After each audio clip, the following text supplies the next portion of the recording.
Hello students, let's read the lesson How Poor We Are of Class 7 English book. ଚାଲ ପିଲାମାନେ ଆମେ ଏବେ How Poor We Are ଲେସନ୍ଟି ପଢ଼ିବା। ଏହାର ଅର୍ଥ ହେଉଛି ଆମେ କିପରି ଗରିବ ଅଟୁ। ଗରିବର ସଂଜ୍ଞା ଏ ଲେସନରେ ଦିଆଯାଇଛି। ଆମେ କିପରି ଭାବରେ ଗରିବ ଅଟୁ ସେ ବିଷୟରେ ଲେଖକ ଲେଖିଛନ୍ତି। ଏବେ ଚାଲ ପଢ଼ିବା ଏହି ଲେସନ୍ଟି। ଏ ଲେସନ୍ଟି ପଢ଼ିବା ଆଗରୁ ଆମେ ଗୋଟିଏ ପାରାଗ୍ରାଫ ବିଷୟରେ ଡିସ୍କସନ୍ କରିବା, ଯାହା ହେଉଛି rich parents usually teach their children what it means to be poor. Rich parents ଧନୀ ପିତାମାତାମାନେ, ୟୁଜୁଆଲିର ଅର୍ଥ ହେଉଛି ସାଧାରଣତଃ, ଧନୀ ପିତାମାତାମାନେ ସାଧାରଣତଃ ସେମାନଙ୍କର ଛୁଆମାନଙ୍କୁ ଶିକ୍ଷା ଦିଅନ୍ତି। What it means to be poor, ପୁଅର୍ର ଅର୍ଥ କ'ଣ, ଗରିବର ଅର୍ଥ କ'ଣ, ଗରିବୀର ଅର୍ଥ କ'ଣ, ଏହା ବିଷୟରେ ସେମାନେ ଶିକ୍ଷା ଦିଅନ୍ତି। Is it their children will hate the poor? Is it their children, ସେମାନଙ୍କର ଛୁଆମାନେ ସେମାନଙ୍କର ପୁତ୍ର କନ୍ୟାମାନେ ୱିଲ୍ ହେଟ୍ ଦ ପୁଅର୍, ଗରିବମାନଙ୍କୁ ଘୃଣା କରନ୍ତି କି? Is it that they will remain alone like prisoners and never see the real world? Is it that? ଲେଖକ କ୍ୱେଶ୍ଚନ୍ ପଚାରୁଛନ୍ତି, ଇଜ୍ ଇଟ୍ ଦ୍ୟାଟ୍, ଏହା ହୋଇପାରେ କି? they will remain alone, ସେମାନେ ଏକାକୀ ରହିଯାଆନ୍ତି କି? ଲାଇକ୍ ପ୍ରିଜନର୍, କଏଦୀମାନଙ୍କ ପରି ଏକାକୀ ରହିଯାଆନ୍ତି କି? and never see the real world, ଏବଂ ପ୍ରକୃତ ଦୁନିଆକୁ କେବେ ବି ଦେଖିପାରନ୍ତି ନାହିଁ କି? is it only that they will run after money? ସେମାନେ ମନି ପଛରେ, ପଇସା ପଛରେ ସେମାନେ ଦୌଡ଼ନ୍ତି କି? ସେମାନେ କେବଳ ପଇସା ବିଷୟରେ ଜାଣନ୍ତି କି? ଅର୍ଥ ଲୋଭରେ ସେମାନେ ପଡ଼ିଥାନ୍ତି କି? Do you think that money can give them happiness? ତମେ ଭାବୁଛ କି ଯେ ମନି ବା ଅର୍ଥ ସେମାନଙ୍କୁ ଖୁସି ଦିଏ ବୋଲି? ଲେଟ୍ ଅସ୍ ରିଡ୍ ଦ ଷ୍ଟୋରି। ଏହି ଷ୍ଟୋରିଟି ଚାଲ ପଢ଼ିବା। How a rich father learns a big lesson from his son about what true wealth is. How a rich father, ଗୋଟିଏ ଧନୀ ବାପା କିପରି ତା ପୁତ୍ରଠାରୁ ଗୋଟିଏ ବିଗ୍ ଲେସନ୍, ଗୋଟିଏ ବଡ଼ ଅଧ୍ୟାୟ ଶିକ୍ଷା ପାଇଲା। about what true wealth is, ପ୍ରକୃତ ଧନ କେଉଁଟା ସେ ବିଷୟରେ ବାପାଟି ତା ପୁଅ ପାଖରୁ ଶିଖିଲା। Let's read SGP 1. Once upon a time there was a very rich man. Once upon a time, ଥରେ ଏକଦା ଗୋଟିଏ ସମୟରେ, there was a very rich man, ଗୋଟିଏ ଧନୀ ବ୍ୟକ୍ତି ଥିଲେ। He along with his family lived in a big palatial building on the top of a hill. ଏଠାରେ ଗୋଟେ ଡିଫିକଲ୍ଟ ୱାର୍ଡ଼ ଆସୁଛି, ପାଲାସିଆଲ, PALATIAL। ପାଲାସିଆଲର ଅର୍ଥ ହେଉଛି ରାଜପ୍ରାସାଦ, ରାଜପ୍ରାସାଦ ସଦୃଶ building. Hi along with his family, ସେହି ରିଚ୍ ଲୋକଟି, ସେହି ଧନୀ ବ୍ୟକ୍ତିଟି ତା ଫ୍ୟାମିଲି ବା ପରିବାର ସହିତ ରହୁଥିଲା। କେଉଁଠି ରହୁଥିଲା? In a big palatial building, ରାଜକୀୟ ପ୍ରାସାଦ ସଦୃଶ ଦେଖାଯାଉଥିବା ଗୋଟିଏ ବଡ଼ କୋଠା ଘରରେ ରହୁଥିଲା। On the top of a hill, ଗୋଟିଏ ପାହାଡ଼ର ଶିଖରରେ ସେହି ବିଲ୍ଡିଂଟି ଥିଲା। His house was surrounded by tall boundary walls like the Chinese Great Wall. His house, ତା ଘରଟି, was surrounded by tall boundary walls, ତା ଘରଟି, surroundedର ଅର୍ଥ ହେଉଛି ପରିବେଷ୍ଟିତ ହୋଇଥିବା।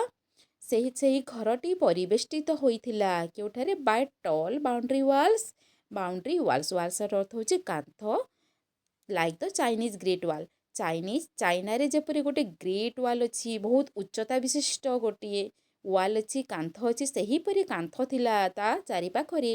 ଗୋଟିଏ ଏପରି ବହୁ ଉଚ୍ଚତା ବିଶିଷ୍ଟ ଗୋଟିଏ କାନ୍ଥରେ ପରିବେଷ୍ଟିତ ହୋଇଥିଲା ସେହି ରିଚ୍ ଲୋକର ଘରଟି। The walls were is protection from outside attacks. The walls, ସେହି ୱାଲ୍ଟି, ସେହି ଅଧିକ ଉଚ୍ଚତା ବିଶିଷ୍ଟ ୱାଲ୍ ବା କାନ୍ଥ ଗୁଡ଼ିକ, ୱେର୍ ଇଜ୍ ପ୍ରୋଟେକ୍ସନ୍, ତାହା ତାଙ୍କର ସୁରକ୍ଷା ଥିଲା, ତାର ରକ୍ଷା କବଚ ଥିଲା। From outside attacks. Outside attacks होची बाह्य आक्रमण। बाहरु केही लोक केही भी सेई घरକୁ ବା ସେହି ଘରରେ ଥିବା ବ୍ୟକ୍ତିମାନଙ୍କୁ ଆକ୍ରମଣ କରିପାରୁ ନଥିଲେ, କାହିଁକି ନା ତା ଚାରିପାଖରେ ଗୋଟିଏ ବହୁ ଉଚ୍ଚତା ବିଶିଷ୍ଟ ବାଉଣ୍ଡ୍ରି ୱାଲ୍ ଥିଲା।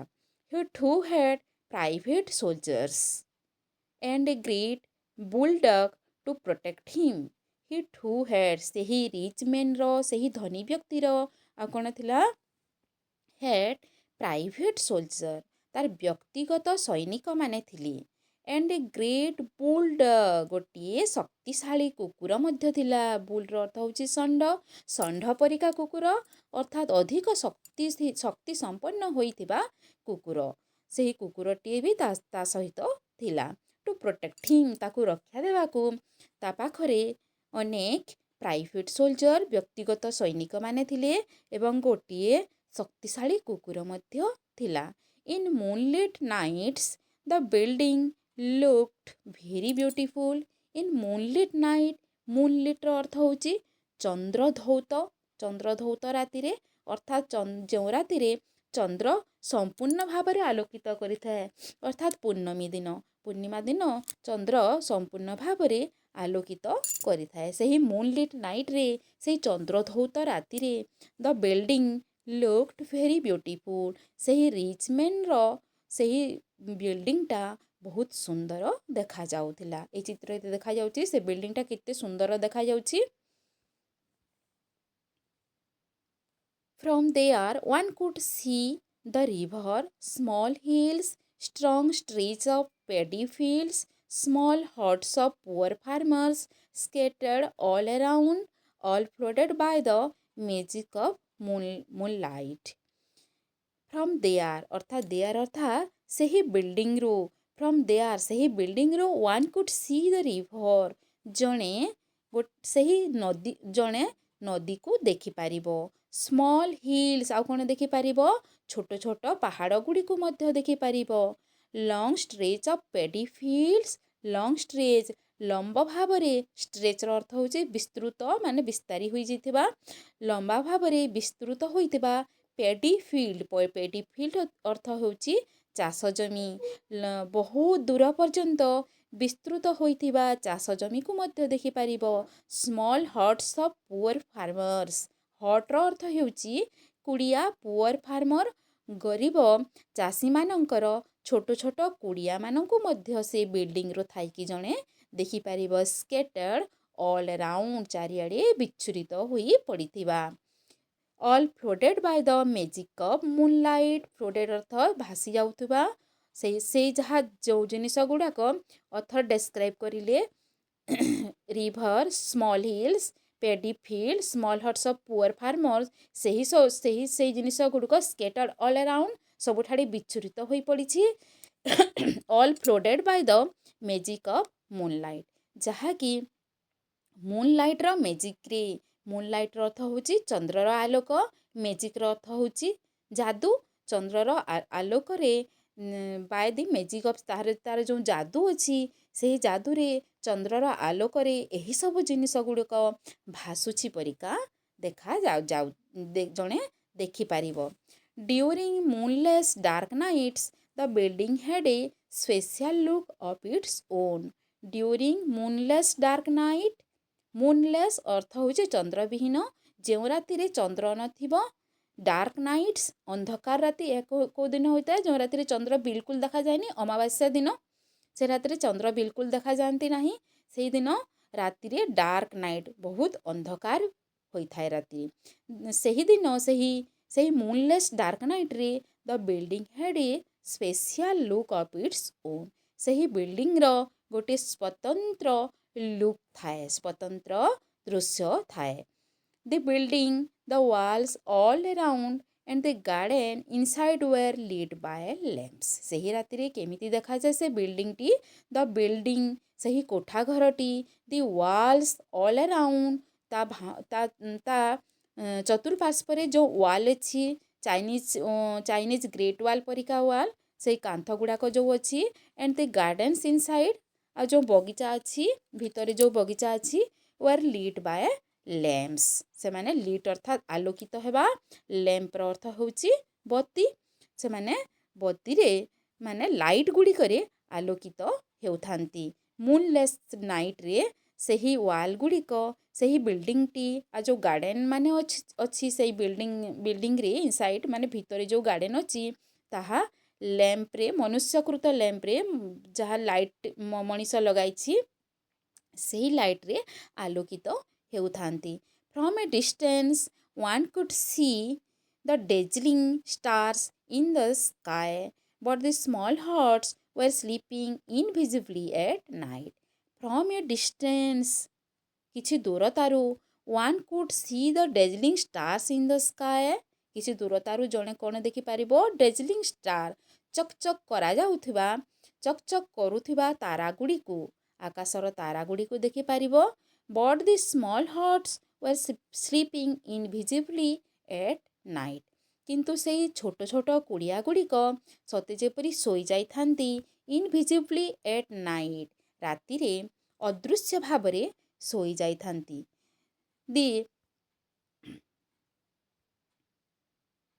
Rich man lived there like a king very happily ସେହି ଧନୀ ଲୋକଟି ସେଇଠାରେ ବହୁତ ଖୁସିରେ ରହୁଥିଲା ଗୋଟେ ରାଜା ପରି ବହୁତ ଖୁସିରେ ତାର ଜୀବନଯାପନ କରୁଥିଲା ବହୁତ ଖୁସିରେ ସେହି ବିଲ୍ଡିଂରେ ରହୁଥିଲା his happiness got doubled when he saw the poor farmers living in small huts down the hill toiling hard in their fields his happiness ତାର ଖୁସି ଗଟ୍ ଡବଲ୍ଡ ଦ୍ୱିଗୁଣିତ ହେଇଯାଉଥିଲା when he saw the poor farmers ଯେତେବେଳେ ସେ ଗରିବ ଚାଷୀମାନଙ୍କୁ ଦେଖୁଥିଲା living in small huts ଛୋଟ ଛୋଟ କୁଡ଼ିଆରେ ରହିବାର ଦେଖୁଥିଲା ଡାଉନ୍ ଦି ହିଲ୍ ପାହାଡ଼ ତଳରେ ଯେଉଁ ଛୋଟ ଛୋଟ କୁଡ଼ିଆ ଅଛି ସେଇଠାରେ ରହିବାର ଦେଖୁଥିଲା ଏବଂ ଟଏଲିଂ ହାର୍ଡ ଇନ୍ ଦେୟାର ଫିଲ୍ଡ ସେମାନେ ବହୁତ କଠିନ ପରିଶ୍ରମ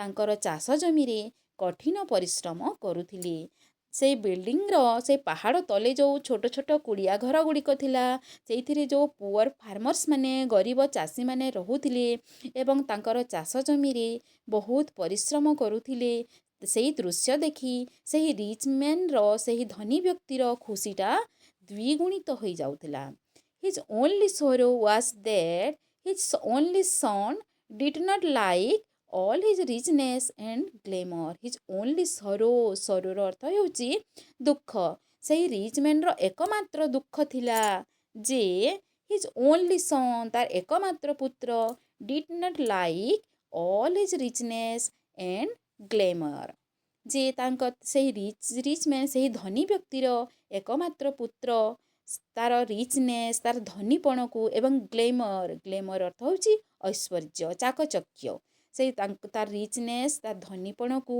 ଏବଂ ତାର ଚାକଚକ୍ୟକୁ ସେହି ସେଇ ରିଚ୍ ମ୍ୟାନ୍ର ପୁଅ ଏକମାତ୍ର ପୁତ୍ର ଭଲ ପାଉନଥିଲା ତାର ଯେଉଁ ଚାକଚକ୍ୟ ଥିଲା ତାର ବିଲ୍ଡିଂଟା ଯେଉଁ ସୌନ୍ଦର୍ଯ୍ୟରେ ପରିପୂର୍ଣ୍ଣ ହୋଇଥିଲା ଏବଂ ତାର ଯେଉଁ ରିଚନେସ୍ ଧନୀପଣ ଥିଲା ସେଇଟାକୁ ତାର ଏକମାତ୍ର ପୁତ୍ର ଭଲ ପାଉନଥିଲା ଏହା ସେହି ରିଚ୍ ମ୍ୟାନ୍ର ଏକମାତ୍ର ଦୁଃଖ ଥିଲା orphan he found him sitting alone in his garden looking down the hill at the poor farmers toiling in their fields and the rivers flowing by often he found him sitting often ର ଅର୍ଥ ହେଉଛି ବେଳେ ବେଳେ he found him sitting ବେଳେ ବେଳେ ଅନେକ ସମୟରେ ସେ ଦେଖିବାକୁ ପାଉଥିଲା ଯେ ତାର ପୁତ୍ରଟି ସିଟିଂ ଏଲୋନ୍ ଏକାଠି ବସିଥିଲା ଇନ୍ ହିଜ୍ ଗାର୍ଡ଼େନ୍ ଏକାଠି ବସିଥିବାର ଦେଖୁଥିଲା ଇନ୍ ହିଜ୍ ଗାର୍ଡ଼େନ୍ ତାର ବଗିଚାରେ ଲୁକିଂ ଡାଉନ୍ ଦ ହିଲ୍ ସେ ଦେଖୁଥିଲା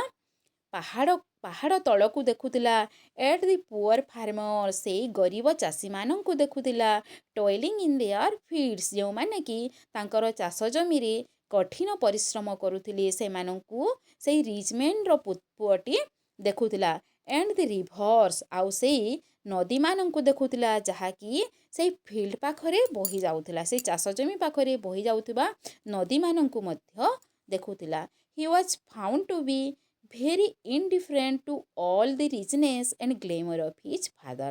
He was found to be very indifferent ଅନାଗ୍ରହ ଆଗ୍ରହ ନଥିବା ସେ ତା ବାପାର ରିଚନେସ୍ ଆଣ୍ଡ ଗ୍ଲେମର ତାର ଧନୀପଣକୁ ଏବଂ ତାର ଚାକଚକ୍ୟପୂର୍ଣ୍ଣ ଜୀବନଶୈଳୀକୁ ଏବଂ ଗ୍ଲେମର ଐଶ୍ୱର୍ଯ୍ୟକୁ ତା ବାପାର ଐଶ୍ୱର୍ଯ୍ୟକୁ କିଛି ବି ତା ମନରେ ତା ପୁଅ ମନରେ କିଛି ବି ଆଗ୍ରହ ନଥିଲା। ସବୁବେଳେ ସେ ଅନାଗ୍ରହ ପ୍ରକାଶ କରୁଥିଲା।